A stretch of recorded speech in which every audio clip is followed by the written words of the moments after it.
Are you starting your LLC? Well, hold up. Just before that, I'm going to go through 5 mistakes that could cost you your funding, privacy, and the protection of your business. And if you're unsure whether your business address is good enough for the banks, stick around to the end because I'll be showing you a free tool that'll tell you in a couple of seconds if your address is solid or if it's holding you back from funding or any type of protection. And if you're new to my channel, my name is Chess. I've secured well over 400K in total business approved funding for my businesses, and I help business owners and entrepreneurs just like yourself secure funding to scale their business. So everything I teach here is based on real world experiences, either from myself or from all of my clients. So let's get right into it. And today we're going to be breaking down a little bit of mistakes that business owners make when starting their new LLCs. Exactly, I'll be going through 5 of the biggest mistakes that new LLC owners make and how you can avoid every single one of them. And look, a lot of new business owners, they think they're being smart by forming their LLCs in Delaware, Nevada, or even Wyoming because you probably heard that it's cheaper or even better for taxes, or you can hide your identity, whatever it may be. But here's the truth: if you do not live there or do business there, you're just creating more problems for yourself in the future or this year. So, let me give you a couple examples. Let's say you live in Florida and you form your LLC in Delaware. Now, guess what? You have to not only register your business in the state of Delaware as a foreign entity in Florida, actually. That means you have to do double the paperwork. And what does that mean? Double the fees and also double the taxes. And why is that? Is because the IRS and the state, they want to know where are you actually doing business. So, unless a CPA or attorney tells you there's a legit advantage for you at the moment, I recommend you to just form your LLC in your home state. Very simple, very safe for you, and safe is smart, right? Great. Number two, your EIN or your employer identification number, which is basically the social security number of your business. A lot of people they don't apply for this for their business and they're making this big mistake. So I recommend you need to open that up. And lastly, having an EIN number, it does help you apply for business credit cards or any type of business credit lines, anything it may be, because your EIN is like your social. So your business's EIN number will be connected to your business's credit profile. And here's the best part of all this for you: getting your EIN is completely for free.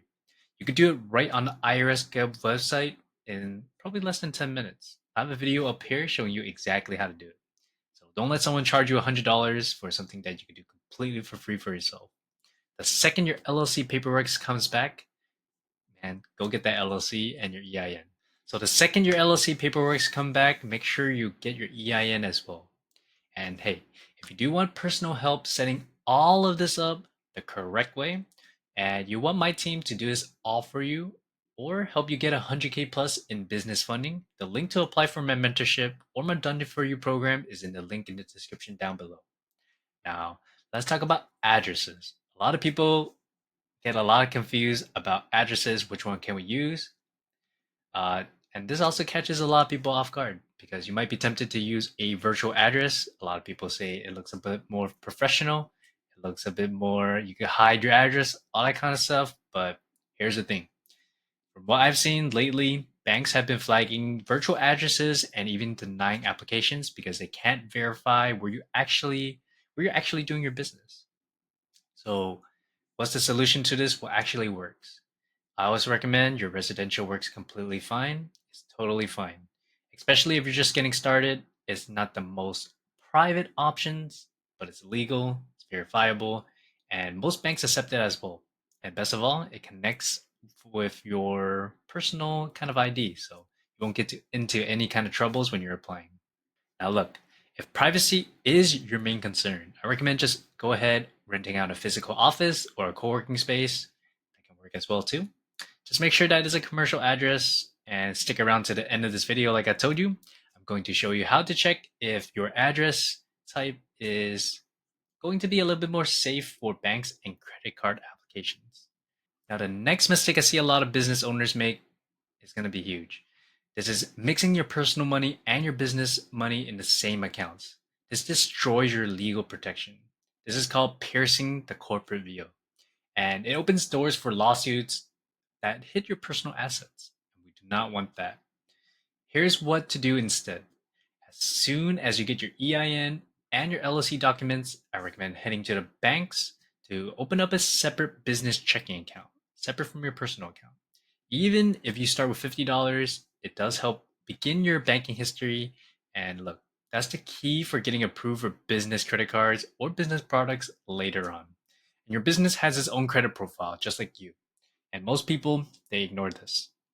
There's going to be three main business credit bureaus when it comes to your business credit, which is going to be the first one, Dun& Bradstreet, probably heard of that one. Experian Business, probably heard of that too. The last is going to be Equifax Business. And look, lenders, they do look at both your personal credit and your business credit before giving you funding. So if your business profile is completely blank, or even worse, it has mistakes like putting you into a very risky business, you could be leaving money on the table. So, what I would recommend you is to start monitoring your business credit at least monthly, if not weekly. And if you're going to get funding soon, I recommend being on top of that as soon as possible. Next, I recommend also building a healthy mix of vendors and financial accounts to raise your score over time. And if you avoid these five mistakes early, look, you're setting yourself up for the faster funding, better protection, and also creating long term business success. So glad you made it to the end. Now we'll start the next part, which is how to check if your address is a little bit more accepted by the banks and other lenders. Let's get right into it. All right, all right. So first thing we want to do, we want to go to tools.usps.com. We're going to go to quick tools. We want to look up a zip code. It's going to take you to this website right here. So I'm going to show you guys two examples of what a lender see when they search up your address. So let's say, for example, we're going to look at an address that's at a residential location, for example. Let's say we'll look at this location. This is at a residential. So what we're looking at is going to be this part right here, commercial mail receiving agency. We wanted we wanted to have an N, which means no. This shows that you're not a commercial mail receiving agency. Banks like to see this because they're actually looking at it. They're seeing this as a actual address that they're able to receive mail. And now let's look at an address that is more on the commercial side of things, what banks do not like to see. So for example, we're going to search up this. Pretty sure you heard of this. It's called iPostal. It's a digital mailbox service. I personally do not use it. I've heard very bad things about this when you are using these addresses for the banks. So let's just search this up, see what we see. So it would be this address right here. Right, San Francisco, California. There we go. That should be the address. And yeah, what we're going to be looking at is this again, commercial mail receiving agency. Now, now what we're seeing is a Y, which means yes. So they do see this as a commercial receiving agency, which is frowned upon at the banks. Any questions? Put it down below in the comments below and I'll answer them for you. Now look, this 30-second check can literally save you hours of back and forth with a lender, going through which address is okay. So make sure you use that tool. And if you do need one-on-one help to secure 100K plus in business funding, or you want it completely done for you, apply to join my mentorship or my Done For You program in the links in the description below, or in the pinned comments below as well. This is CashflowChes. I'll see you guys in the next one. Peace.